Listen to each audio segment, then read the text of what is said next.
اللهم صل على محمد وعلى آل محمد كما صليت على إبراهيم وعلى آل إبراهيم إنك حميد مجيد. اللهم بارك على محمد وعلى آل محمد كما باركت على إبراهيم وعلى آل إبراهيم إنك حميد مجيد. بخاری شریف کی یہ دوسری حدیث ہے بالسند المتصل منا إلى أمير المؤمنين في الحديث الحافظ الحجة محمد بن إسماعيل البخاري رحمه الله تعالى ومتعنا بعلومه آمين. قال حدثنا عبد الله بن يوسف قال أخبرنا مالك عن هشام بن عروة عن أبيه عن عائشة أم المؤمنين رضي الله عنها وعنهم أن الحارث بن هشام رضي الله عنه سأل رسول الله صلى الله عليه وسلم فقال يا رسول الله كيف يأتيك الوحي؟ فقال رسول الله صلى الله عليه وسلم أحيانا يأتيني مثل صلصلة الجرس وهو أشده علي فيفصم عني وقد وعيت عنه ما قال، وأحيانا يتمثل لي الملك رجلا فيكلمني فأعي ما يقول. قالت عائشة رضي الله عنها ولقد رأيته ينزل عليه الوحي في اليوم الشديد البرد فيفصم عنه وإن جبينه لا يتفسد عرقا.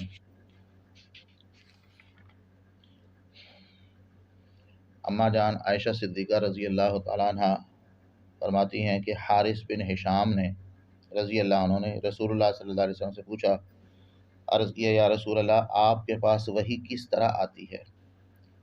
رسول اکرم صلی اللہ علیہ وسلم نے فرمایا، کبھی تو میرے پاس وحی گھنٹی کی آواز کی طرح آتی ہے، اور یہ وحی کا طریقہ مجھ پر سب سے زیادہ مشقت والا ہے، اور جب یہ کیفیت ختم ہو جاتی ہے تو میں اسے محفوظ کر چکا ہوتا ہوں.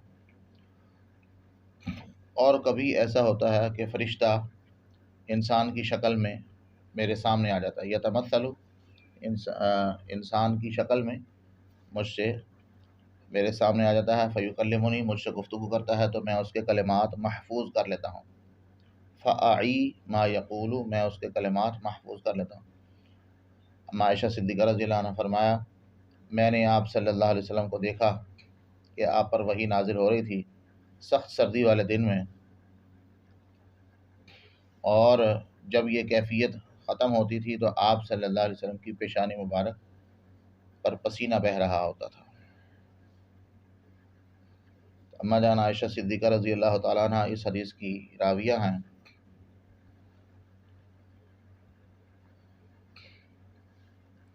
اور اما جان سے 2200 احادیث منقول ہیں، 2200 احادیث.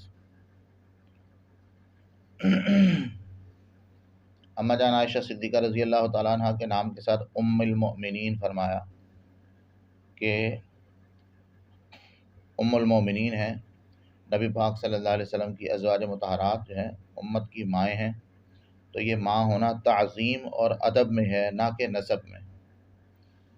یعنی بعض احکام میں ماں ہیں، بعض احکام میں نہیں ہیں. اب سوال یہ ہے کہ جب تعظیم اور ادب کے اعتبار سے ماں ہیں، نسباً ماں نہیں ہیں، تو پھر ان سے نکاح جائز ہونا چاہیے ازواج مطہرات سے، کہ وہ تو صرف تعظیم کے اعتبار سے ماں ہیں، نسب کے اعتبار سے ماں نہیں ہیں، پھر نکاح جائز کیوں نہیں؟ اس کا جواب یہ ہے کہ نص کے اندر آ گیا، صراحتاً قرآن میں آ گیا، اعوذ باللہ من الشیطان الرجیم ولا ان تنکحوا ازواجہ من بعدہ ابدا، کہ حضور صلی اللہ علیہ وسلم کے بعد آپ کی ازواج مطہرات سے نکاح کبھی بھی نہیں کرنا تھا. دوسری وجہ تعظیم ہے کہ عظمت کی وجہ سے امت کے لیے نکاح کو ناجائز قرار دیا گیا، عظمت کی وجہ سے. تو منشأ عظمت نبی پاک صلی اللہ علیہ وسلم ہے، حضور کی عظمت کی وجہ سے یا امہات المومنین کی عظمت کی وجہ سے امت کے لیے ان سے نکاح کو ناجائز قرار دیا گیا. اما جان کی 6 سال کی عمر تھی جب ان کا نبی پاک صلی اللہ علیہ وسلم سے نکاح ہوا، اور 18 سال کی عمر تھی جب حضور صلی اللہ علیہ وسلم کا وصال ہوا. حارث بن ہشام سے یہ روایت ہے کہ حارث بن ہشام رضی اللہ عنہ نے حضور صلی اللہ علیہ وسلم سے پوچھا. یہ حارث جو ہیں ابو جہل کے بھائی ہیں، فتح مکہ کے وقت مسلمان ہوئے. سوال، یہ سند متصل ہے یا مرسل صحابی ہے؟ متصل سند کا مطلب یہ ہے کہ نبی پاک صلی اللہ علیہ وسلم تک جو ہے بات پہنچ جائے، مرسل صحابی کے صحابی جو ہے وہ قول اپنا نقل کر دے اور اس کو مرفوع الی نبی صلی اللہ علیہ وسلم نہ کرے۔ تو حارث، جواب یہ ہے کہ حارث بن ہشام حضور صلی اللہ علیہ وسلم سے جس وقت یہ سوال کر رہے ہیں آیا اماں جان عائشہ صدیقہ رضی اللہ عنہ پاس موجود ہیں یا نہیں ہیں، اگر اماں جان بھی پاس ہیں اور سن رہی ہیں تو حدیث متصل ہے، اگر حضور صلی اللہ علیہ وسلم نے حضرت عائشہ کو سنائی تو بھی متصل ہوگی، اور اگر اماں جان پاس نہیں ہیں تو پھر یہ مرسل صحابی ہے کہ اماں جان نے کسی صحابی سے سنی ہے۔ سوال جو حارث بن ہشام نے رسول اللہ صلی اللہ علیہ وسلم سے کیا، اگر اس وقت سوال و جواب اماں جان پاس نہیں ہیں تو پھر اماں جان نے کسی صحابی سے سنا اور یہ مرسل صحابی ہو گئی، تو مرسل صحابی جو ہے وہ بھی حجت ہے۔ قال یا رسول اللہ، نبی پاک صلی اللہ علیہ وسلم سامنے ہوں تو یا رسول اللہ کہنے میں کوئی حرج نہیں، اگر حضور صلی اللہ علیہ وسلم سامنے نہ ہوں تو اس وقت یا رسول اللہ کہنا کیسا ہے؟ تو اس کی 3 صورتیں ہیں۔ نمبر 1، کہنے والے کے دل میں ہو کہ جب یہ میرا کلام حضور تک پہنچے تو میں اس وقت خطاب کرتا ہوں، جیسے خط میں لکھتے ہیں السلام علیکم، بصیغہ خطاب لکھتے ہیں، کیونکہ جس وقت وہ خط اس آدمی کے پاس پہنچتا ہے تو اس کے سامنے جب آ جاتا ہے تو پھر خطاب کا صیغہ ٹھیک ہے۔ دوسری حالت یہ ہے کہ اپنے آپ کو حضور صلی اللہ علیہ وسلم کے سامنے تصور کرے، تصور کی دنیا میں حضور صلی اللہ علیہ وسلم کے سامنے خیال اور تصور کرے کہ میں حضور کے سامنے ہوں اور الصلاۃ والسلام علیکہ یا رسول اللہ پڑھے۔ ان 2 صورتوں میں جائز ہے۔ تیسری صورت یہ ہے کہ حاضر ناظر کا عقیدہ رکھے کہ جہاں درود شریف پڑھا جائے وہاں آپ صلی اللہ علیہ وسلم موجود ہوتے ہیں، یہ صورت ناجائز ہے کیونکہ اس کا ثبوت نہیں ہے۔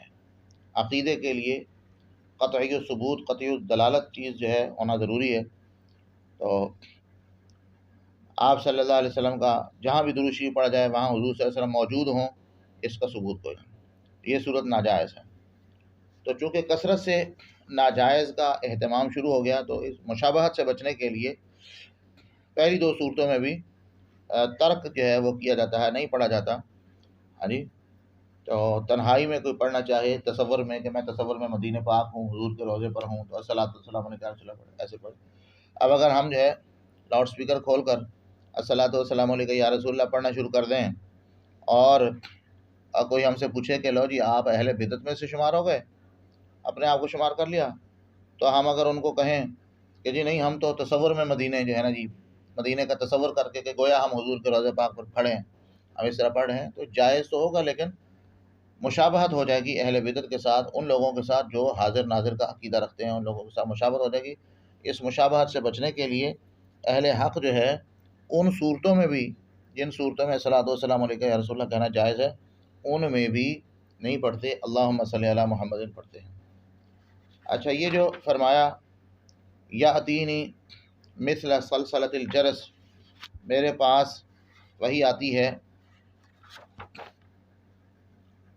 گھنٹی کی آواز کی طرح، تو زنجیر کو کسی چٹان پر مارا جائے تو اس سے جو مسلسل آواز پیدا ہوتی ہے اس کو سلسلۃ الجرس کہتے ہیں۔ سلسلہ اس آواز کو کہتے ہیں جو 2 لوہے آپس میں ٹکرانے سے پیدا ہوتی ہے، لیکن پھر بعد میں ہر جھنکار کو سلسلہ کہنے لگ گئے۔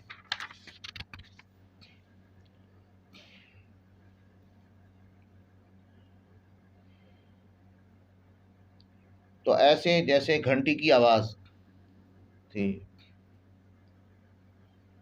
وَهُوَ أَشَدُّهُ عَلَيَّ،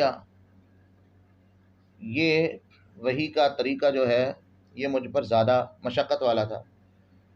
کیوں؟ اس کی 2 وجہ ہیں۔ نمبر 1 یہ کہ بشری حواس جو ہیں، یہ سمع، بصر وغیرہ، یہ معطل ہو جانے کی وجہ سے آپ کو تکلیف ہوتی تھی۔ دوسری وجہ ہے کہ جبریل علیہ السلام اپنی اصلی شکل میں آ کر کلام فرمائیں تو اس آواز سے قرآن پاک کا اخذ کرنا بڑا مشکل ہے بنسبت اس کے کہ جبریل علیہ السلام انسانی شکل میں آ کر کلام فرمائیں۔ ان 2 وجہ سے حضور صلی اللہ علیہ وسلم کو بہت زیادہ شدت معلوم ہوتی تھی۔ اسی لیے قرآن پاک میں فرمایا انا سنلقی علیک قولا ثقیلا، قولا ثقیلا بھاری قول، بھاری کلام پیش کریں۔ اور اسی طرح فرمایا لو انزلنا هذا القرآن على جبل لرأيته خاشعا متصدعا من خشیۃ اللہ، یہ قرآن اگر پہاڑ پر آتا تو آپ دیکھتے کہ وہ بھی ٹکڑے ٹکڑے ہو جاتا اللہ کے خوف سے۔ تو یہ آپ صلی اللہ علیہ وسلم نے صرف سمجھانے کے لیے سلسلۃ الجرس سے تشبیہ دی ہے۔ تو یوں سمجھیے کہ جیسے بعض اوقات جبریل علیہ السلام انسانی شکل میں آتے تھے، تو اب نبی پاک صلی اللہ علیہ وسلم بھی انسان ہیں، افضل البشر ہیں، اور جبریل علیہ السلام بھی انسانی شکل میں آئے، اور ایسی جیسے دو انسان گفتگو کرتے ہیں ایسے آپس میں گفتگو کر رہے ہیں۔ یہ تو بڑا آسان تھا نبی پاک صلی اللہ علیہ وسلم کے، لیکن مشکل اس وقت ہوتی تھی جب جبریل علیہ السلام اپنی اصلی شکل میں آتے تھے۔ جب جبریل علیہ السلام اپنی اصلی شکل میں آتے تھے تو نبی پاک صلی اللہ علیہ وسلم کو اپنی اس بشری شان سے بلند ہو کر عالم قدس کی طرف، ملکوتیت کی طرف جو ہے وہ مائل ہونا پڑتا تھا، بلند ہونا پڑتا تھا۔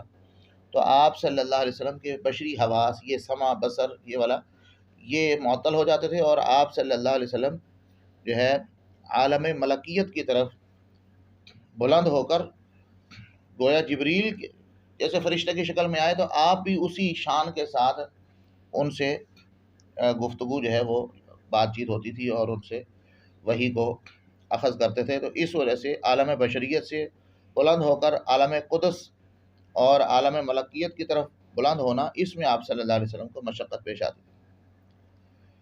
اچھا جی، اب یہ آواز جو ہے یہ تو سلسلۃ الجرس کا معنی ہوا تھا، آواز کس چیز کی ہے اس میں متعدد اقوال ہیں۔ ایک قول یہ ہے کہ یہ اللہ پاک کی کلام نفسی کی آواز ہے جو بلا کیف ہے، اس کی کیفیت ہم نہیں جان سکتے۔ اور دوسرا جواب یہ ہے کہ یہ آواز جو ہے فرشتہ جو تیزی سے سفر کر کے آتا ہے تو اس کی تیز رفتاری سفر جو ہے، سفر کی تیز رفتاری کی جو آواز ہے یہ وہ ہے۔ تیسرا یہ کہ جبریل علیہ السلام کے پروں کی آواز ہے۔ چوتھا جواب یہ ہے کہ جب اللہ تعالیٰ وحی نازل فرماتے ہیں تو فرشتے عظمت کی وجہ سے اپنے پر جو ہے وہ جھکاتے ہیں، تو یہ فرشتوں کے پروں کے جھکانے کی اور پھڑ پھڑاہٹ کی آواز ہے۔ شاہ ولی اللہ رحمہ اللہ فرماتے ہیں کہ حضور صلی اللہ علیہ وسلم کو اس صورت وحی میں شان بشریت سے نکل کر عالم قدس سے ملا دیا جاتا تھا۔ تو جب شان بشریت سے نکل کر عالم قدس کی طرف آپ بلند ہوتے تھے تو حواس بشریہ معطل ہو جاتے تھے۔ گویا یہ حواس بشریہ کے معطل ہونے کی آواز ہے، جیسے ہم بھی اگر اپنی کانوں میں انگلیاں ڈالیں تو ایک آواز سی پیدا ہو جاتی ہے، اور جب نکالیں تو آواز ختم ہو جاتی ہے۔ تو وہ جب حواس کا، کان کے حادثے کا تعطل ہوا تو اس کی ایک جو ہے آواز ہوتی ہے، کانوں میں انگلیاں زور سے ڈالیں، بند رکھیں۔ اچھا، اب سوال یہ ہوتا ہے کہ یہ وحی آپ پر مشکل کیوں تھی؟ جواب اس کا یہ کہ فرشتہ اگر انسانی شکل میں آ جائے تو بات کرنا آسان ہے، اور آواز سے کلام سمجھنی پڑے، اس سلسلۃ الجرس جیسی گھنٹی جیسی آواز، اس سے کلام سمجھنی پڑے تو یہ مشکل ہے۔ ایک سوال یہاں یہ ہوتا ہے کہ اس حدیث سے تو معلوم ہوا کہ وحی کی دو ہی قسمیں ہیں۔ سوال کرنے والا سوال کر رہا ہے کیف آتی کل وحی، آپ صلی اللہ علیہ وسلم، یا رسول اللہ آپ پر وحی کیسی آتی تھی؟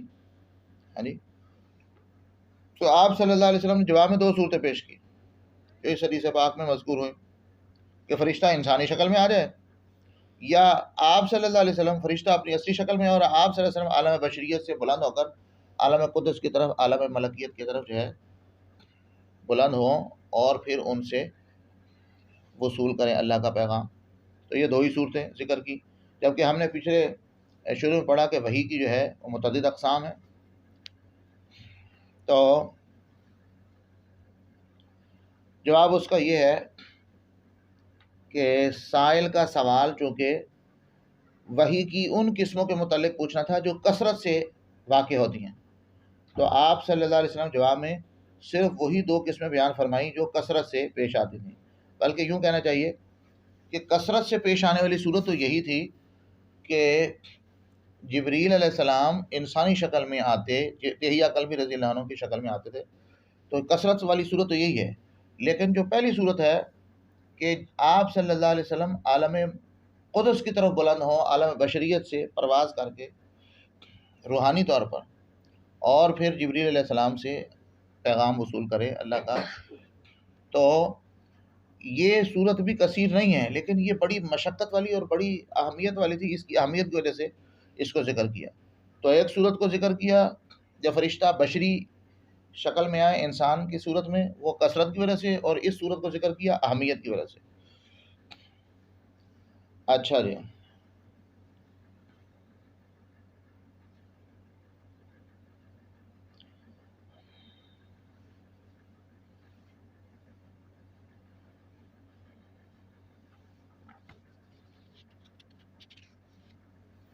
اچھا جی، اس حدیث کا ترجمۃ الباب کے ساتھ مناسبت کیسے ہے؟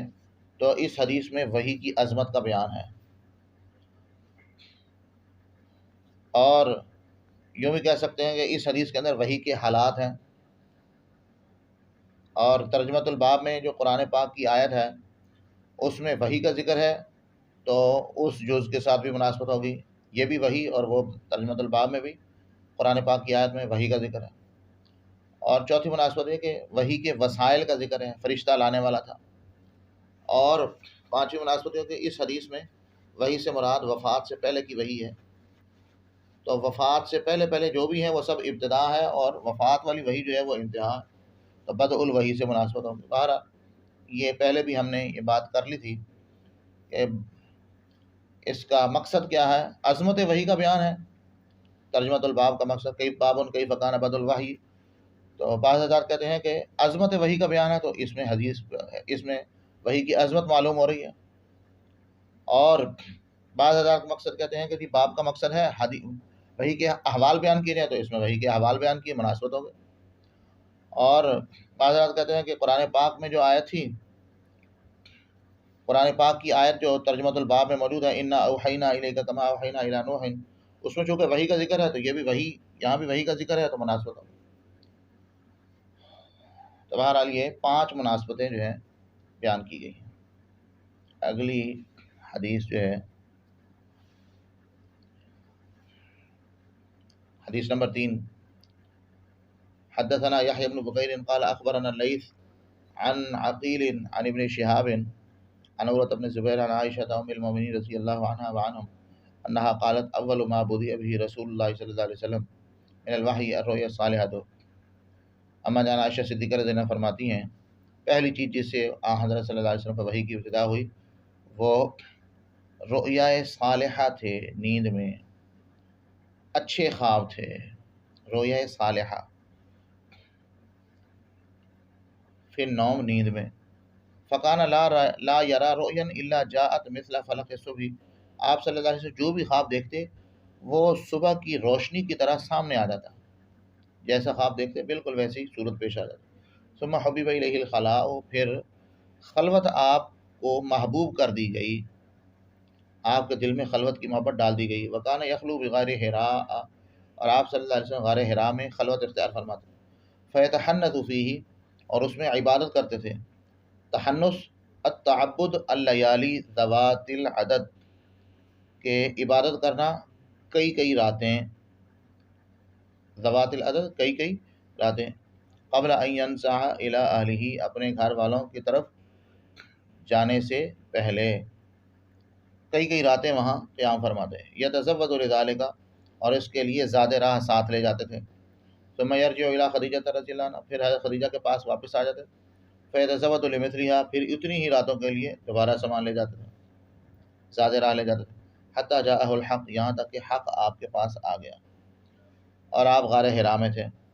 فجاءہ الملک، فرشتہ آپ کے پاس آیا اور اس نے کہا اقرأ، پڑھیے. آپ نے فرمایا ما انا بقارئ، فرشتے سے کہا ما انا بقارئ، میں پڑھا ہوا نہیں ہوں. ایک ترجمہ. اور دوسرا ترجمہ ما انا بقارئ، میں پڑھنے کی ہمت نہیں کر پا رہا، مجھ سے پڑھا نہیں جا رہا. فاخذنی فغطنی، آپ صلی اللہ علیہ وسلم فرمایا فرشتے نے مجھے پکڑا، غطنی، اور دبایا، سینے سے لگا کر زور سے بھینچا. حتی بلغ منی الجہد، یہاں تک کہ میری طاقت انتہا کو پہنچ گئی. حتی بلغ منی الجہد، میری طاقت انتہا کو پہنچ گئی. حتی بلغ منی الجہد میری طاقت انتہا کو پہنچ گئی. اور اس کو دوسری طرف پڑھ گیا حتی بلغ من الجہد، یہاں تک کہ فرشتے کی طاقت جو ہے وہ انتہا کو پہنچ گئی. فرشتہ جب انسانی شکل میں آئے گا تو اس کی طاقت انسان والی ہوگی، تو وہ بھی اس کو بھی پسینہ آ سکتا ہے حضور صلی اللہ علیہ وسلم کو بھیجنے کے. ثم ارسلنی، پھر اس نے مجھے چھوڑ دیا. فقال اقرا، اس نے کہا پڑھیے. میں نے کہا ما انا بقارئ، پہلا ترجمہ میں پڑھا ہوا نہیں ہوں. ما انا بقارئ، دوسرا ترجمہ میں پڑھ نہیں پا رہا، میں پڑھنے کی ہمت نہیں کر پا رہا، مجھ سے پڑھا نہیں جا رہا. کلام یعنی اس قدر انوارات والا ہے کہ میں اس کے نور کا تحمل نہیں کر پا رہا، مجھ سے پڑھا نہیں جا رہا. فاخذنی، فرشتے نے پھر پکڑا. فغطنی الثانیۃ، دوسری مرتبہ اس نے مجھے دبوچا. حتی بلغ من الجہد، یہاں تک کہ میری طاقت انتہا کو پہنچ گئی. یا حتی بلغ من الجہد، یہاں تک کہ فرشتہ کی مشقت میری طرف سے اس کو مشقت پہنچ گئی، انتہا کو پہنچ گئی، اتنی زور سے اس نے دبایا. ثم ارسلنی، پھر اس نے مجھے چھوڑ دیا. فقال اقرا، اس نے کہا پڑھیے. فقلت ما انا بقارئ، میں نے کہا میں تو پڑھا ہوا نہیں ہوں یا میں پڑھ نہیں پا رہا. فاخذنی، اس نے پھر پکڑا. فغطنی الثالثۃ، تیسری مرتبہ مجھے پکڑ کے دبوچا. ثم ارسلنی، پھر مجھے چھوڑ دیا. فقال، اور اس نے کہا اقرا بسم ربک الذی خلق، خلق الانسان من علق، اقرا وربک الاکرم، اور کہا اپنے پروردگار کے نام سے پڑھیے جس نے انسان کو جمے ہوئے خون سے پیدا کیا، پڑھیے آپ کا رب بہت کریم ہے. فرجع بها رسول اللہ صلی اللہ علیہ وسلم، تو یہ آیات لے کر نبی پاک صلی اللہ علیہ وسلم واپس آئے. یرجف فؤادہ، آپ کا دل کانپ رہا تھا. فدخل علی خدیجہ رضی اللہ عنہ بنت خویلد، تو آپ حضرت خدیجہ رضی اللہ عنہ کے پاس تشریف لائے. فقال زملونی زملونی، مجھے کمبل اڑا دو، مجھے کمبل اڑا دو. فزملوہ، حضرت خدیجہ رضی اللہ عنہ نے آپ کو کمبل اڑا دیا. حتی ذہب عنہ الروع، یہاں تک کہ آپ کا خوف ختم ہو گیا. تو آپ نے حضرت خدیجہ سے فرمایا واخبرها الخبر، اور ان کو پورے واقعے کی اطلاع دی. کیا فرمایا؟ لقد خشیت علی نفسی، مجھے اپنی جان کا خطرہ پیدا ہو گیا تھا. فقالت خدیجہ رضی اللہ عنہ، حضرت خدیجہ رضی اللہ عنہ نے کہا کلا، ہرگز نہیں، ایسا نہیں ہو سکتا. واللہ، اللہ کی قسم، ما یخزیک اللہ ابدا، اللہ آپ کو کبھی رسوا نہیں کرے گا. انک لتصل الرحم، آپ یقیناً صلہ رحمی فرماتے ہیں. وتحمل الکل، کمزوروں کا بوجھ اٹھاتے ہیں. وتکسب المعدوم، اور ناداروں کو کما کر دیتے ہیں. نادار لوگوں کو، مسکینوں کو، معدوم جس کے پاس کچھ بھی نہیں، ان کو آپ تکسب، کما کر دیتے ہیں. وتقری الضیف، مہمانوں کی مہمان نوازی کرتے ہیں. وتعین علی نوائب الحق، حق کی طرف سے جو آنے والے حوادث ہوتے ہیں، حوادث آسمانی جن کو کہہ لیں حوادث سماویہ، آسمانی آفتیں، مثلا زلزلہ آ گیا، مثلا بارش کی وجہ سے مکان کسی کا گر گیا، ایسے آسمانی حوادث جو آتے ہیں رب کی طرف سے، ان پر آپ لوگوں کی مدد کرتے ہیں. فانطلقت به خدیجہ، تو خدیجہ رضی اللہ عنہ آپ کو ساتھ لے کر چلیں. حتی اتت به ورقۃ بن نوفل ابن اسد ابن عبد العزیٰ، تو ورقہ بن نوفل کے پاس لائیں جو ابن عم خدیجہ، خدیجہ رضی اللہ عنہ کے چچا زاد بھائی تھے. وکان امرأ تنصر فی الجاہلیۃ، اور یہ ایسے آدمی تھے جو زمانہ جاہلیت میں نصرانیت کا دین اختیار کر چکے تھے، عیسائیت کا دین اختیار کر چکے تھے. وکان یکتب الکتاب العبرانیہ، وہ عبرانی خط کے کاتب تھے. فیکتب من الانجیل بالعبرانیۃ ما شاء اللہ ان یکتب، وہ انجیل میں سے، عبرانی زبان میں سے جو اللہ چاہتا تھا، جو تو خدا کو منظور ہوتا تھا، وہ لکھتے تھے. وکان شیخا کبیرا قد عمی، وہ بہت بوڑھے تھے، بڑی عمر کے آدمی تھے، نابینا ہو چکے تھے. فقالت له خدیجہ رضی اللہ عنہ یا ابن عمی، اے میرے چچا زاد بھائی، اے میرے چچا کے بیٹے، اسمع من ابن اخی کا، اپنے بھتیجے کی بات سنو. فقال له ورقۃ، ورقہ نے کہا یا ابن اخی ماذا ترى، اے میرے بھتیجے تم کیا دیکھتے ہو. فاخبرہ رسول اللہ صلی اللہ علیہ وسلم خبر ما رأى، تو آپ صلی اللہ علیہ وسلم نے وہ تمام واقعات سنائے جن کا مشاہدہ فرمایا تھا. فقال له ورقۃ هذا الناموس، ورقہ نے کہا یہ تو وہی رازدار فرشتہ ہے، الذي نزل اللہ علی موسیٰ، جو اللہ نے موسیٰ علیہ السلام پر اتارا تھا. یا لیتنی فیہا جذعا، اے کاش تمہاری نبوت کے زمانے میں نوجوان ہوتا، طاقتور. یا لیتنی اکون حیّن، کاش میں زندہ ہوتا، اذ یخرجوک قومک، جب تمہاری قوم تمہیں نکالے گی۔ فقال رسول اللہ صلی اللہ علیہ وسلم اب مخرجیہم، آپ صلی اللہ علیہ وسلم کیا وہ مجھے نکالیں گے؟ قال نعم، جی ہاں نکالیں گے۔ لم یاتی رجل قط بمثل ما جئت به الا عودیہ، آپ سے پہلے جو بھی آدمی اس قسم کا پیغام لے کر آیا ہے اس کے ساتھ عداوت کی گئی ہے۔ لم یاتی رجل قط، نہیں لایا کوئی بھی آدمی کبھی بھی، بمثل ما جئت به، اس جیسا پیغام جو آپ لے کر آئے ہیں، الا عودیہ، مگر اس کے ساتھ عداوت کی گئی۔ وہیں یدرکنی یومک انصرک نصرا موزرا، اگر میں ان دنوں تک زندہ رہا تو آپ کی بھرپور مدد کروں گا۔ ثم لم ينشب ورقۃ ان توفی، پھر تھوڑی ہی دیر بعد، تھوڑے ہی زمانے کے بعد ورقہ کا انتقال ہو گیا، اور فطر الوحی، اور وحی بھی موقوف ہو گئی۔ قال ابن شہاب، ابن شہاب کہتے ہیں واخبرنی ابو سلمۃ بن عبد الرحمن، مجھے ابو سلمہ بن عبد الرحمن نے خبر دی کہ جابر بن عبداللہ انصاری رضی اللہ عنہ نے فرمایا، وہو یحدث عن فترۃ الوحی، اور وہ وحی کے موقوف ہو جانے کے ایام کی حدیث بیان کر رہے تھے۔ فقال فی حدیثی، کہ رسول اللہ صلی اللہ علیہ وسلم نے حدیث بیان کرتے ہوئے فرمایا کہ بینا انا امشی، ایک مرتبہ میں جا رہا تھا، اس سمے تو صوتا من السماء، اچانک میں نے آسمان سے ایک آواز سنی، فرفعت بصری، میں نے اپنی نگاہ اٹھا کر دیکھا، فاذا الملک، تو اچانک وہی فرشتہ، الذی جاءنی بحراء، جو غار حرا میں آیا تھا، جالس علی کرسی بین السماء والارض، وہ آسمان و زمین کے درمیان کرسی بچھائے بیٹھا ہے۔ فرعبت منہ، میں مرعوب ہو گیا اس سے، فرجعت، میں واپس لوٹ آیا، فقلت، میں نے کہا زملونی زملونی زملونی، مجھے چادر اڑا دو، کمبل اڑا دو۔ فانزل اللہ تعالیٰ، پھر اللہ تعالیٰ نے یہ آیت نازل فرمائی، اعوذ باللہ من الشیطان الرجیم، یا ایھا المدثر قم فانذر وربک فکبر، اے چادر اوڑھنے والے اٹھیے، لوگوں کو ڈرائیے، اور آپ نے اپنے پروردگار کی بڑائی بیان کیجیے، وثیابک فطہر، اپنے کپڑوں کو پاک رکھیے، والرجز فاہجر، اور بتوں سے علیحدہ رہیے۔ فحمی الوحی، اس کے بعد وحی گرم ہو گئی، یعنی آنے لگ گئی، وتتابع، اور مسلسل آنے لگ گئی۔ حمی الوحی کثر نزولہ، کثرت سے آنے لگ گئی، وتتابع، اور پے در پہ آنے لگ گئی۔ تابعہ عبداللہ ابن یوسف، امام بخاری رحمہ اللہ نے فرمایا کہ میرے استاد یحییٰ بن بکیر، امام بخاری کے استاد دیکھ لیجیے، سند کے شروع میں یحییٰ بن بکیر ہیں، کہ ان کی متابعت کی ہے، ان کی پیروی کی ہے عبداللہ بن یوسف نے اور ابو صالح نے اس حدیث کو بیان کرنے میں۔ وتابعہ ہلال بن رداد، اور امام بخاری کے تیسرے نمبر پر، جو دوسرے نمبر پر استاد ہیں، بلکہ تیسرے نمبر پر عقیل، عقیل کے ہم اثر ہیں ہلال بن رداد، انہوں نے عقیل کے متابعت کی ہے زہری سے روایت لینے میں، اور یونس اور معمر نے بوادرہ کا لفظ بولا ہے، یرجف فؤادہ کی بجائے یرجف بوادرہ فرمایا، آپ کے شانے کا گوشت جو ہے وہ لرزنے لگا، شانہ کپ کپانے لگا۔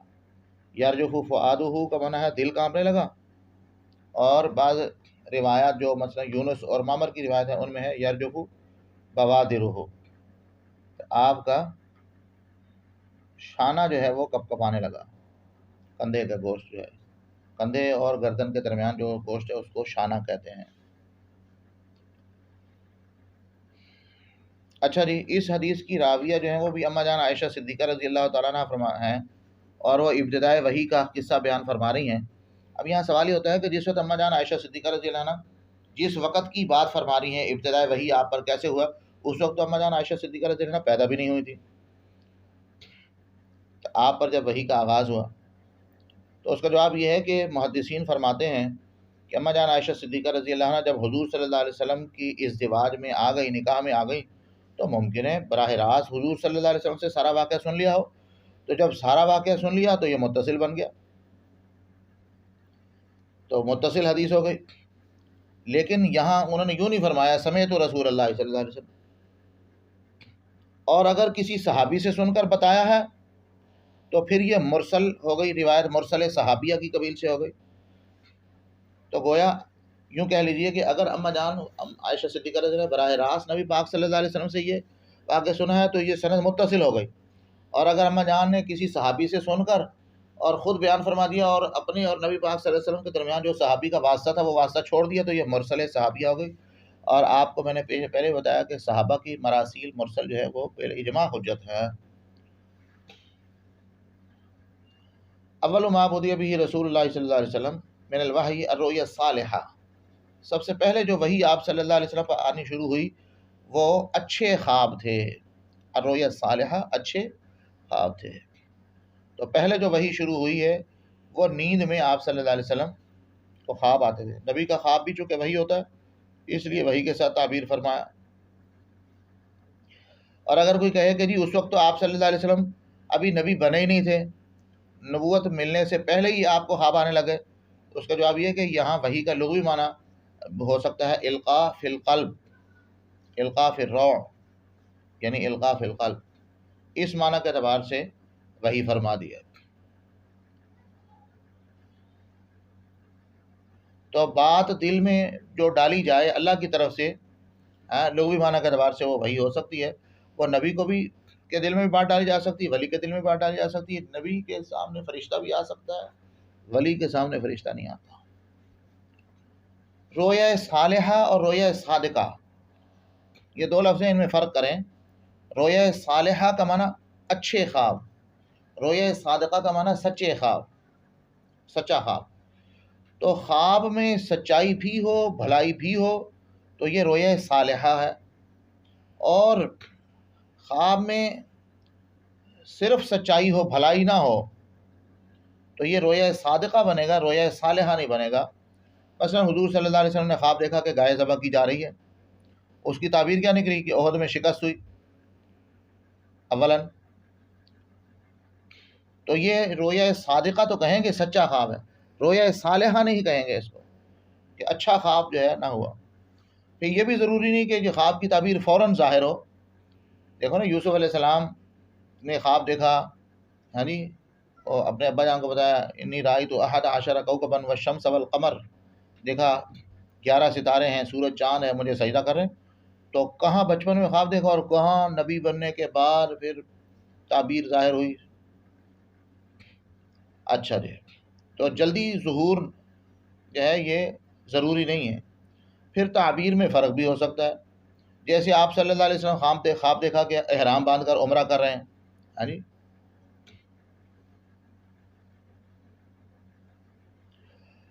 تو آپ صلی اللہ علیہ وسلم نے سمجھا کہ اسی سال عمرہ کریں گے، تو حدیبیہ کے مقام تک پہنچے، 1400 صحابہ ساتھ تھے، لیکن مشرکین مکہ نے روک دیا، تو تعبیر جو ہے وہ اسی سال نہیں آئی، اگلے سال آ گئی۔ تو بہرحال خواب کی تعبیر جو ہے وہ کوئی فی الفور ہونا ضروری نہیں، یہ نہیں وہی تعبیر ہونا ضروری، تعبیر میں فرق بھی ہو سکتا ہے۔ بہرحال یہ ایک خاص علم ہے، علم تعبیر کا، اللہ پاک جس کو چاہیں عطا فرما دیں۔ اچھا جی،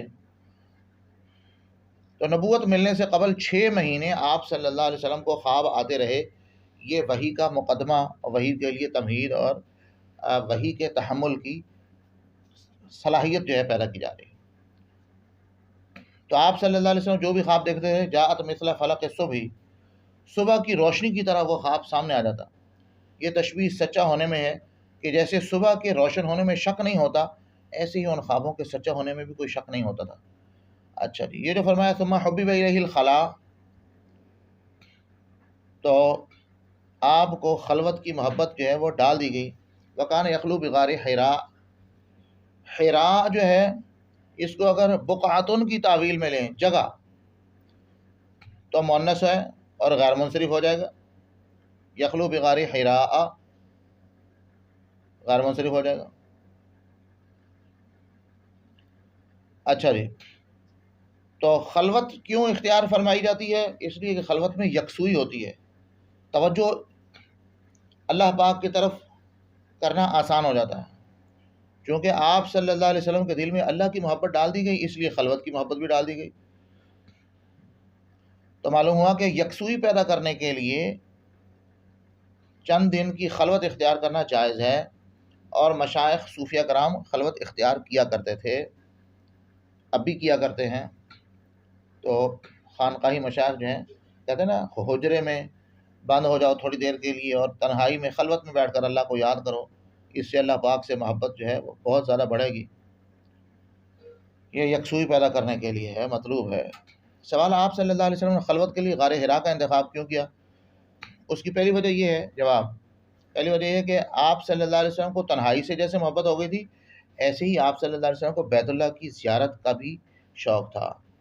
تو اللہ تعالیٰ آپ کو لے جائے اور غار حرا آپ کو دکھائے تو آپ دیکھیں غار حرا جو ہے اس کا رخ جو ہے نبی پاک وہ بیت اللہ شریف کی طرف ہے، بالکل غار حرا کا رخ جو ہے بیت اللہ شریف کی طرف ہے، اور آپ صلی اللہ علیہ وسلم نے ایسی جگہ تلاش کی جہاں سے بیت اللہ پر نظر پڑتی رہے۔ دوسری وجہ کہ آپ صلی اللہ علیہ وسلم کے جد امجد بھی یہاں پر خلوت اختیار کرتے رہے، اس لیے آپ صلی اللہ علیہ وسلم کو بھی یہ جگہ پسند تھی۔ تیسری وجہ کہ یہ جگہ بڑی موزوں تھی کہ اس میں اس غار حرا میں کھڑے ہو کر بغیر تکلیف کی عبادت ہو سکتی تھی، جبکہ غار ثور جو ہے اس میں کھڑے ہو کر عبادت نہیں ہو سکتی۔ وہ غار ثور اللہ تعالیٰ آپ کو دکھائے، ہم سب کو بار بار دکھائے، تو غار ثور کا رخ بھی خانہ کعبہ کی طرف کو ہے، لیکن اس میں کھڑے ہو کر عبادت نہیں ہو سکتی، نیچی جگہ ہے۔ فیتحنث فیہ وہو التعبد، تحنس بمعنی تعبد کے ہے، اور راوی جو ہے وہ تفسیر کر رہے ہیں تو حینس کہتے ہیں گناہ کو، اور یہ باب تفاعل سلب ماخذ کے لیے ہے، تو گناہ کو سلب کر دینا، ترک گناہ یعنی عبادت۔ باب تفاعل کا ایک کی خاصیات میں سے ایک خاصیت سلب ماخذ بھی۔ اللیالی ذوات العدد، ذوات العدد جو ہے یہ اللیالی کی تاکید ہے۔ بعض روایت میں آتا ہے کہ ایک ایک مہینے تک آپ صلی اللہ علیہ وسلم غار میں رہتے ہیں۔ سوال یہ کہ جب وحی نازل نہیں ہوئی تھی تو آپ صلی اللہ علیہ وسلم عبادت کس طریقے پر کرتے تھے؟ جواب: ملت ابراہیمی کے کچھ صحیح طریقے نسل در نسل عبادت کے ابھی تک باقی تھے، ان کے مطابق آپ صلی اللہ علیہ وسلم عبادت کرتے تھے۔ تو آپ صلی اللہ علیہ وسلم کے آباء و اجداد جو ہیں وہ ملت ابراہیمی پر تھے، اور آپ صلی اللہ علیہ وسلم کو ان سے نسل در نسل جو ہے ملت ابراہیمی کے صحیح طریقے پہنچے تھے عبادت کے، ان کے مطابق عبادت کرتے تھے۔ دوسرا جواب: بعض نے کہا کہ جی انبیاء سابقین مثلا موسیٰ علیہ السلام کا طریقہ، عیسیٰ علیہ السلام کا طریقہ، کیونکہ ان کی تو کتابیں بھی موجود، ان کے جو ہے شریعت پہلے سے تھی، ان کے مطابق عبادت کرتے تھے۔ تیسرا جواب: بعض حضرات نے کہا کہ نبی جو ہے نبوت ملنے سے پہلے ولی ہوتا ہے، تو جو طریقہ الہام ہوتا ہے اسی طریقے پر وہ عبادت کرتا ہے، تو اللہ پاک کی طرف سے دل میں الہام یا القاء ہوتا ہو۔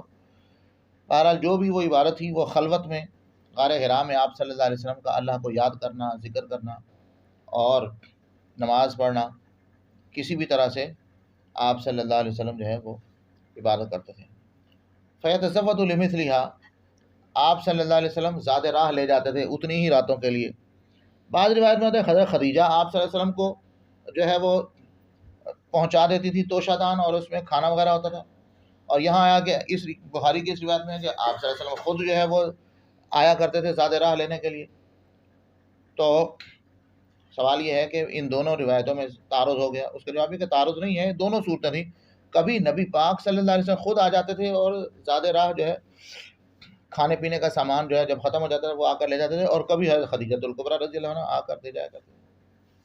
تو یہ دیکھیے حضرت خدیجہ رضی اللہ عنہ کی شان کہ ہمارے جیسا آدمی جو ہے اس کے لیے غار حرا پر جوان آدمی کے لیے چڑھنا مشکل ہوتا ہے، اور آج جو لوگ غار حرا پر جاتے ہیں وہ حرم شریف سے گاڑی میں بیٹھتے ہیں اور گاڑی میں بیٹھ کر غار حرا تک پہنچتے ہیں، جبل نور تک پہنچتے ہیں، اور پھر جہاں سے چڑھائی شروع ہوتی ہے وہاں سے پیدل پر چڑھتے ہیں گاڑی سے اتر کر، تو بھی اتنی مشقت ہوتی ہے ان کو لوگوں کو۔ تو ہے خدیجہ رضی اللہ عنہ کہاں مکہ مکرمہ سے چلتی تھیں، اور پھر چلتے چلتے جبل نور تک جو ہے پہنچتی تھیں، اور پھر جبل نور تک پہنچ کر یہ ایک درمیانی مسافت پھر پہاڑ پر چڑھنا مستقل ایک جو ہے ہمت کا کام ہے۔ غار حرا پر چڑھنا آسان نہیں ہے، راستہ اگرچہ غار ثور سے تھوڑا ہے لیکن یکدم چڑھائی ہے۔ اب تو خیر سیڑھیاں بن گئی ہیں اور سیڑھیوں پر جو ہے کچھ آسانی ہو گئی ہے چڑھنے میں اترنے میں۔ بہرحال حضرت خدیجہ رضی اللہ عنہ کی یہ شان ہے کہ کیسے نبی پاک صلی اللہ علیہ وسلم کے محبت تھی ان میں، اور آپ صلی اللہ علیہ وسلم کی محبت کی وجہ سے خدیجۃ الکبریٰ رضی اللہ عنہ وہ نبی پاک صلی اللہ علیہ وسلم کو زیادہ راہ جو ہے پہنچایا کرتے تھے، زیادہ سفر کہہ لیجیے، زیادہ خلوت کہہ لیجیے۔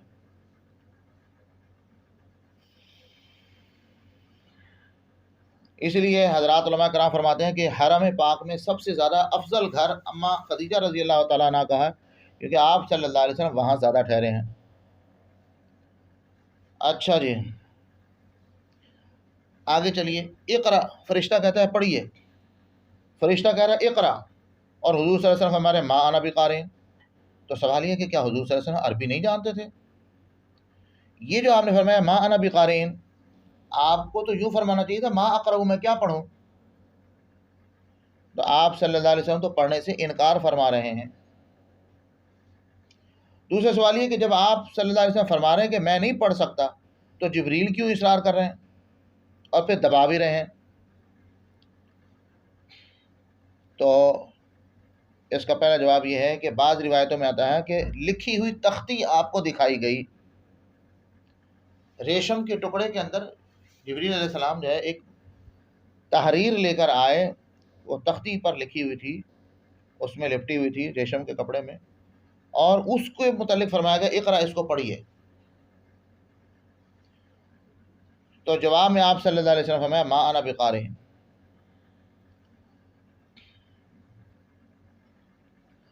تو ایک آدمی جو ہے وہ بے شک امی ہو، اس نے کسی لکھنا پڑھنا نہ سیکھا ہو، تو جب کوئی اس کو زبان سے کہلوائے تو کہہ تو سکتا ہے۔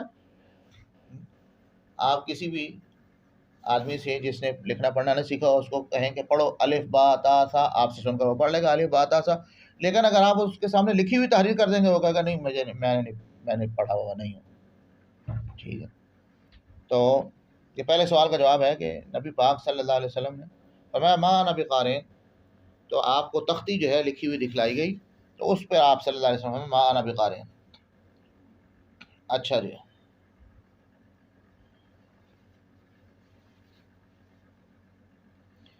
دوسرا جواب جو ہے وہ یہ کہ اس کہنے کی مثال ایسی ہی جیسے استاد بچے کو کہتا ہے پڑھ الف با تا، تو حضور صلی اللہ علیہ وسلم کا یہ فرمانا کہ میں پڑھا ہوا نہیں ہوں یہ صحیح ہے، اور جبریل کا یہ کہنا کہ پڑھیے یہ بھی صحیح ہے، کیونکہ یہ کہنا سکھلانے کے لیے ہے۔ اب شارحین نے یہ بحث ہی ختم کر دی، انہوں نے کہا کہ حضور صلی اللہ علیہ وسلم کو فرشتے کا تعارف تو ہو ہی چکا تھا، کیونکہ نبی کو پہلے ہی یقین ہو جاتا ہے کہ یہ فرشتہ ہے، تبھی تو وہی پر یقین ہوگا، اور یہ خوابوں کے ذریعے ہوتا ہے۔ تو اقرا کا مطلب ہے کہ آپ صلی اللہ علیہ وسلم پر ذمہ داری ڈالی جا رہی ہے، اور آپ صلی اللہ علیہ وسلم یہ فرما رہے ہیں کہ میں یہ ذمہ داری نہیں اٹھا سکتا۔ جیسے میں نے کہا تھا نا ما انا بقارئ کا دوسرا ترجمہ کیا، مجھ سے پڑھا نہیں جا رہا، میں پڑھنے کی سخت اور ہمت نہیں کر پا رہا، اس کلام کے اندر اتنی نورانیت ہے کہ میں اس کا تحمل نہیں کر پا رہا۔ تو اسی لیے پھر جبریل علیہ السلام جو ہے وہ انہوں نے توجہ ڈالی، دبایا، تاکہ آپ صلی اللہ علیہ وسلم میں اس نور والے کلام کی، نورانی کلام کے تحمل کی قوت پیدا ہو جائے۔ تو آپ صلی اللہ علیہ وسلم کا ما انا بقارئ فرمانا، وہ جو دوسرا ترجمہ میں کر رہا تھا کہ مجھ میں اس کے پڑھنے کی سخت اور ہمت نہیں ہے۔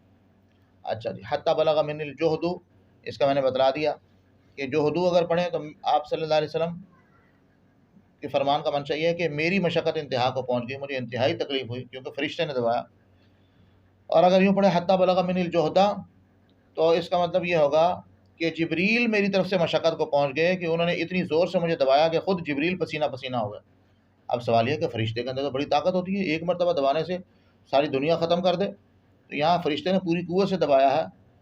ہاں جی، تو آپ صلی اللہ علیہ وسلم کیسے بچ گئے، اور فرشتے جو ہے اس کو کیسے پسینہ پسینہ آ گیا؟ اس کا جواب یہ ہے کہ فرشتہ جب انسانی شکل میں آتا ہے تو اس کی طاقت بھی انسان کی طاقت کی طرح ہو جاتی ہے۔ جیسے جن ہے، جن بڑا طاقتور ہے، لیکن اگر وہ سانپ کی شکل میں آئے تو ایک لاٹھی مارو مر جاتا۔ اس لیے فرشتہ چونکہ انسانی شکل میں آیا، اس کے دبانے سے آپ کو نقصان بھی نہیں ہوا، اور فرشتے کو بھی مشقت ہوئی آپ کے دبانے سے، حتی بلغ من الجہد۔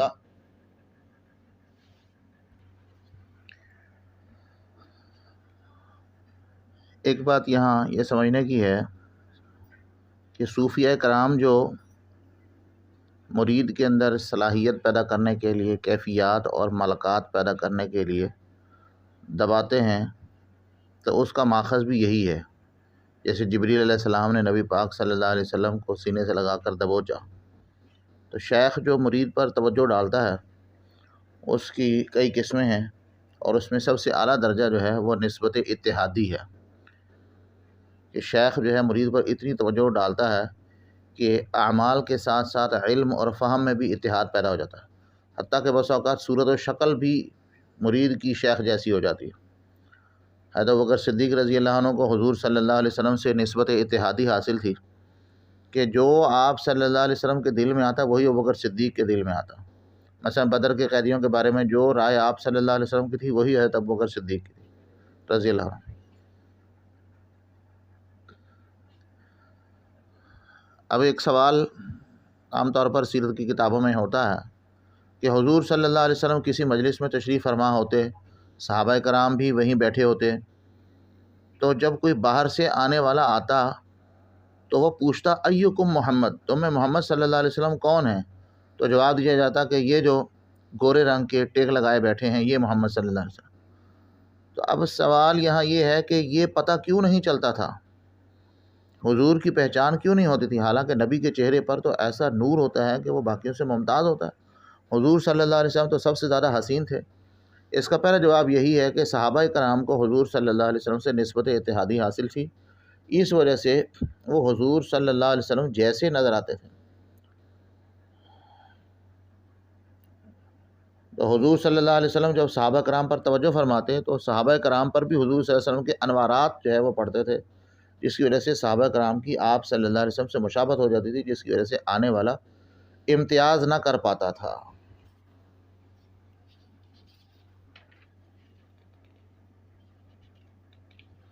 اب یہاں ایک اور سوال ہے کہ اس حدیث کی روح سے تو حضرت جبریل علیہ السلام کا نبی پاک صلی اللہ علیہ وسلم کا استاد بننا ثابت ہو گیا، اور اس طریقے سے حدیث جبرائیل جو ہے مشکوٰۃ شریف میں بھی آپ نے پڑھی ہے کہ آپ صلی اللہ علیہ وسلم نے فرمایا، جبریل علیہ السلام نے جب سوال کیا ایمان کیا ہے، اسلام کیا ہے، احسان کیا ہے، آپ صلی اللہ علیہ وسلم نے جواب دیا۔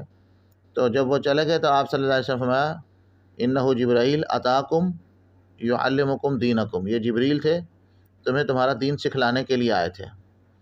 تو اس سے بھی حضرت جبریل علیہ السلام کا معلم ہونا ثابت ہوا، اور معلم جو ہے وہ متعلم سے افضل ہوا کرتا ہے، تو حضرت جبریل علیہ السلام کا حضور صلی اللہ علیہ وسلم سے افضل ہونا ثابت ہوا، اور یہ تو بات غلط ہے۔ اس کا جواب یہ ہے کہ جبریل علیہ السلام کی مثال تو واسطے کی ہے، معلم تو خود اللہ تعالیٰ ہے، جیسے قلم، کاغذ اور تختی یہ واسطہ ہیں، تو واسطہ جو ہے یہ افضل نہیں ہوا کرتا۔ جبریل علیہ السلام کی مثال تو واسطے کی ہے۔ اچھا، یہ پہلی وحی میں جو آپ صلی اللہ علیہ وسلم کو آیات سنائی گئی اقرأ بسم ربک، یہ آیات جو ہیں ان میں دلائل ہیں تحمل کے کہ آپ قاری ہو سکتے ہیں، آپ اس نبوت والے بوجھ کو برداشت کر سکتے ہیں۔ دیکھیے فرمایا ربک، اقرأ بسم ربک، ربک، رب جو ہے آہستہ آہستہ تربیت کرتا ہے اور درجہ بدرجہ کمال تک پہنچاتا ہے، تو کیا وہ قرآن شریف پڑھنا نہیں سکھا سکتا؟ الذی خلق، جس نے تمہیں پیدا کیا، تو جو تمہیں پیدا کرنے والا ہے کیا وہ اس امانت کے برداشت کرنے کی قوت نہیں پیدا کر سکتا؟ اب یہاں ایک اور بات بھی ہے کہ سب سے پہلی وحی کیا ہے؟ بعض حضرات فرماتے ہیں سب سے پہلی وحی اقرأ بسم ربک الذی خلق ہے، بعض حضرات فرماتے ہیں کہ سب سے پہلی وحی یا ایھا المدثر ہے، بعض حضرات فرماتے ہیں کہ سورۃ فاتحہ جو ہے وہ سب سے پہلی وحی ہے۔ تو علماء نے تطبیق یوں دی ہے کہ حقیقی اولیت تو سورۃ اقرأ بسم ربک الذی خلق یعنی سورۃ العلق کی ابتدائی 5 آیات کو حاصل ہے، کیونکہ یہ حدیث بخاری صاف بتا رہی ہے کہ یہی سب سے پہلے نازل ہوئی، اور مکمل سورت جو سب سے پہلے نازل ہوئی وہ سورۃ فاتحہ ہے۔ تو اس کی اولیت اس حیثیت سے ہے کہ سب سے پہلے پوری سورت جو نازل ہوئی ہے وہ سورۃ فاتحہ، اور چونکہ اقرأ بسم ربک الذی والی آیات کے نازل ہونے کے بعد وحی جو ہے وہ بند ہو گئی تھی، بعض روایات کے مطابق 3 سال تک وحی بند رہی، اس کو فترت وحی کہتے ہیں۔ اور اس کے بعد جب دوبارہ پھر وحی نازل ہونی شروع ہوئی تو اس کے بعد سورۃ مدثر نازل ہوئی ہے۔ تو اس حیثیت سے فترت وحی کے بعد، وحی بند ہونے کے بعد دوبارہ جو شروع ہوئی ہے تو اس میں اولیت سورۃ مدثر کو حاصل ہے۔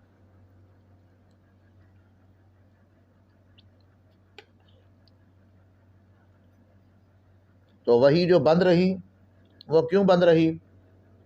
نبی پاک صلی اللہ علیہ وسلم کو تاکہ حوصلہ پیدا ہو جائے، یک دم جو ہے اس قدر انوارات والا کلام جو ہے وہ یک بارگی تسلسل سے نازل نہ ہو، آپ صلی اللہ علیہ وسلم کے لیے تحمل کرنا، اس کو سنبھالنا مشکل ہو جائے، اس لیے آہستہ آہستہ آپ صلی اللہ علیہ وسلم کی استعداد جو بڑھتی گئی تو پھر جو ہے وہ دوبارہ وحی آنی شروع ہوئی۔ یرجف فؤادہ، دل کانپ رہا تھا۔ اور یونس اور معمر کی روایت میں ہے فؤادہ کی بجائے بوادرہ، شانہ گردن اور کندھے کے درمیان کا حصہ کانپ رہا تھا۔ یہ جو آپ نے فرمایا زملونی، تو زملونی اور دثرونی، ایک میں فرمایا آپ کو خطاب کر کے یا ایھا المزمل، اور دوسرے میں فرمایا یا ایھا المدثر، دونوں کا ایک ہی معنی ہے کپڑا اڑانا۔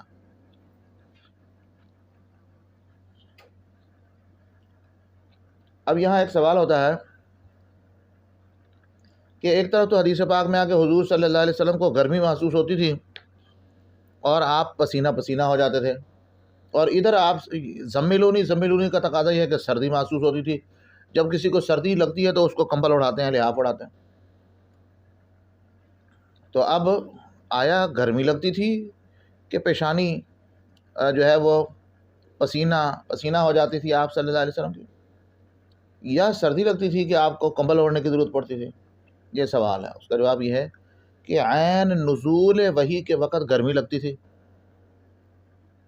تو آپ پر جب وحی نازل ہو رہی تھی پسینہ پیشانی مبارک سے ٹپک رہا ہوتا تھا، اور جب وحی کے آثار ختم ہو جاتے اور آپ صلی اللہ علیہ وسلم پسینہ پونچھ لیتے، صاف کر لیتے، اس کے بعد سردی لگتی تھی، جس کی وجہ یہ ہے کہ پسینہ آنے کے بعد جب ہوا لگتی ہے تو سردی محسوس ہوتی ہے۔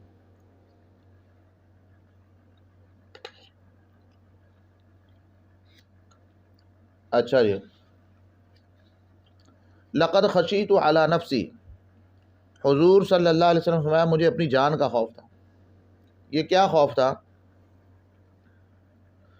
تو اس میں کئی تشریحات ہیں۔ حضرت گنگوہی رحمۃ اللہ فرماتے ہیں کہ آپ کو خوف اس بات کا تھا کہ نبوت کی ذمہ داری کا تحمل ہو سکے گا یا نہیں۔ بعض حضرات نے فرمایا کہ خوف اس بات کا تھا کہ جبریل علیہ السلام نے جو دبوچا ہے، کہیں دوبارہ دبوچا تو کہیں کوئی تکلیف نہ ہو جائے اور موت نہ واقع ہو جائے۔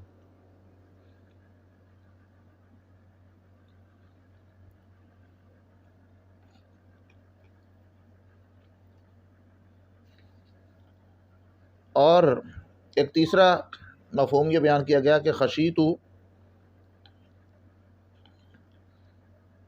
اس کا معنی ہے کہ مجھے اس وقت خوف ہوا تھا اور وہ خوف ابھی بھی محسوس کر رہا ہوں۔ تو خشیتو کو ماضی پر محمول کیا۔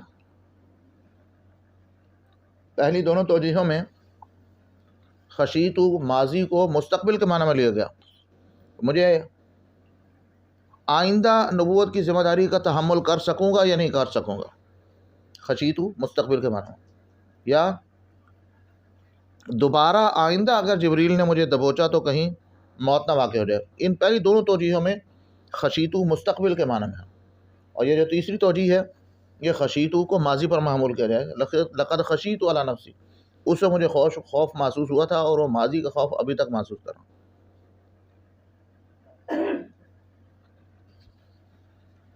تو یہ جو فرمایا تحمل الکل، اس کا ترجمہ ہے نادار لوگوں کو آپ بوجھ اٹھواتے ہیں، جو لوگ عاجز کمزور ہیں کمائی نہیں کر سکتے ان کی مدد کرتے ہیں۔ تکسب المعدوم، کہ جو لوگ کام کاج نہیں کر سکتے آپ ان کی مدد کرتے ہیں۔ نوائب الحق تعین علی نوائب الحق، نوائب جمع نائبتن کی، اس کا معنی حادثہ. تو حق کی طرف سے جو حوادثات نازل ہوتے ہیں، حوادثات واقعی، آفات سماویہ، اس میں آپ صلی اللہ علیہ وسلم لوگوں کی مدد کرتے ہیں.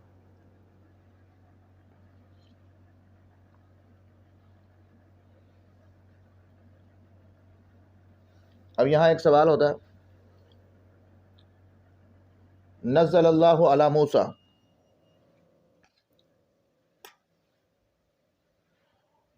کہ وہ وحی جو اللہ نے موسیٰ پر نازل کی، یہ تو وہی ہے جو اللہ نے موسیٰ پر نازل کی. تو ورقہ بن نوفل تو خود عیسائی تھے، تو وہ علی موسیٰ کی بجائے علی عیسیٰ کہتے. اس کا جواب یہ ہے کہ موسیٰ علیہ السلام کی نبوت پر چونکہ یہودی عیسائی دونوں متفق تھے، اس لیے ان کا نام لیا. یا پھر یہ جواب بھی ہے کہ شہرت کی بنا پر موسیٰ علیہ السلام کا نام لیا.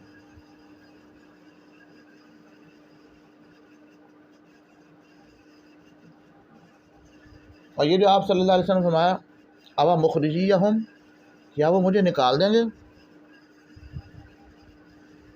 تو سوال ہوتا ہے کہ ورقہ بن نوفل کو کیسے پتہ لگا کہ یہ نکال دیں گے. اس کا جواب ہے کہ تورات انجیل میں آپ صلی اللہ علیہ وسلم کی بعثت کا بھی ذکر تھا، آپ کے حالات کا بھی ذکر تھا، حتیٰ کہ آپ کے خلفاء کا بھی ذکر تھا. جیسا کہ قرآن پاک میں ہے ذالک مثلہم فی التوراۃ و مثلہم فی الانجیل. اب مخرجیہم، کیا وہ مجھے نکال دیں گے، اس سے تعجب سمجھ میں آ رہا ہے. نبی پاک صلی اللہ علیہ وسلم کو تعجب ہوا، اس لیے کہ آپ نے خیال فرمایا کہ جس آدمی میں مذکورہ اوصاف ہوں، انک لتصل الرحم، جیسے خدیجہ رضی اللہ عنہا نے بیان فرمایا، کیا اس کو بھی نکال دیں گے؟ یا پھر اس وجہ سے تعجب ہوا کہ اتنی محبوبیت والی زندگی گزاری ہے، آج تک صادق اور امین کہتے رہے، کیا نکال دیں گے؟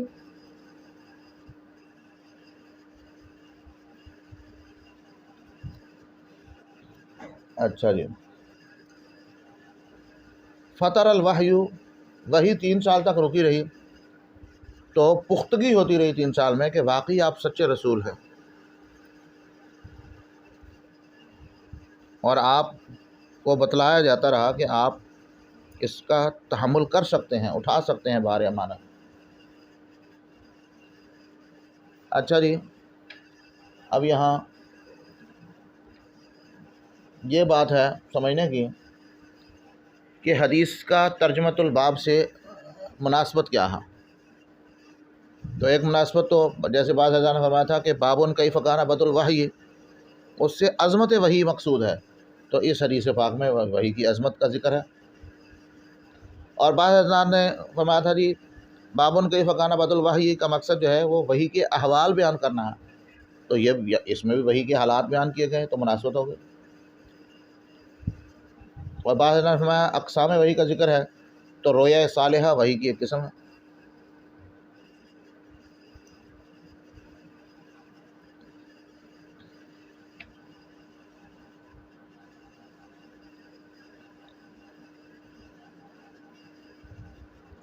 اچھا جی، تو ورقہ بن نوفل جو ہے آیا وہ اسلام لائے یا نہیں لائے، یعنی انہوں نے نبی پاک صلی اللہ علیہ وسلم کی نبوت جو ہے اس کا تو انہوں نے اعتراف کیا ہے، تو ان کا اسلام لانا مختلف ہی ہے. بعض نے کہا کہ بھی اسلام لانے کے لیے دوسرے مذہب سے برات بھی ضروری ہے. تو ورقہ بن نوفل نے نبی پاک صلی اللہ علیہ وسلم کی نبوت کو تو اعتراف کیا، لیکن جس دین عیسائیت پر وہ قائم تھے اس سے براعت نہیں ظاہر کی.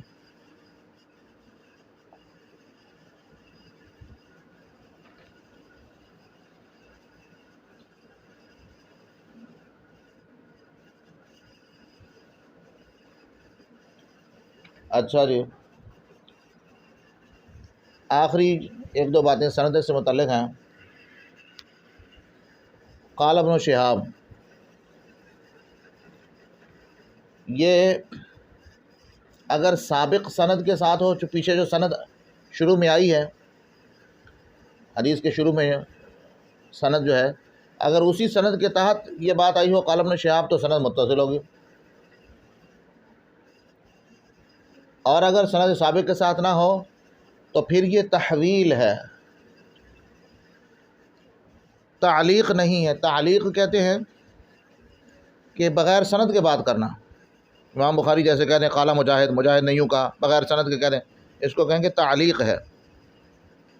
تو یہ قال ابن شہاب تحویل ہے، تعلیق نہیں ہے۔ تحویل کا معنی سند کو دوبارہ نئے سرے سے شروع کرنا۔ تو پہلی سند مثال کے طور پر کیا ہوئی؟ امام بخاری کے استاد ہیں یحییٰ بن بکیر، ان کے استاد ہیں لیث، ان کے عقیل، ان کے ابن شہاب۔ پھر ابن شہاب سے آگے دو طریق ہو گئے۔ ایک طریق تو ہے ابن شہاب، ان کے استاد ہیں عروہ بن زبیر، ان کے استاد ہیں اما جان عائشہ صدیقہ رضی اللہ عنہا اور نبی پاک صلی اللہ علیہ وسلم۔ اور دوسرے طریق جو ہے کہ وہ ابن شہاب جو ہے ان کے استاد ہیں ابو سلمہ بن عبد الرحمن، اور ان کے استاد ہیں جابر بن عبداللہ انصاری اور وہ نبی پاک صلی اللہ علیہ وسلم۔ آگے دیکھیے تابعہ عبداللہ بن یوسف، تو تابعہ کی ضمیر منصوب کا مرجع جو ہے وہ یحییٰ بن بکیر ہے۔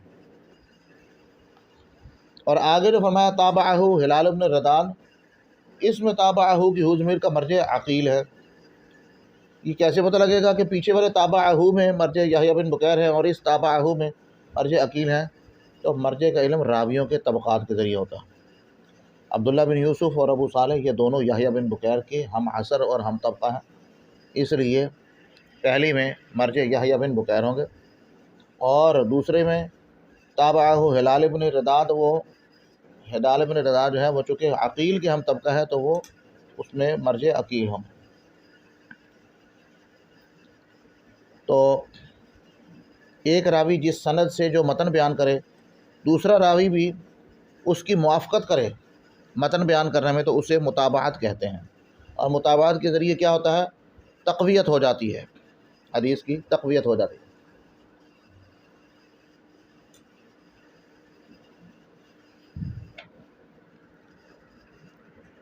اللہ تعالی ہمارے اس سبق کو قبول فرمائے اور ہمیں حدیث پاک کی عظمت، ادب، عقیدت، محبت کے ساتھ اس کی برکات حاصل کرنے کی، پڑھنے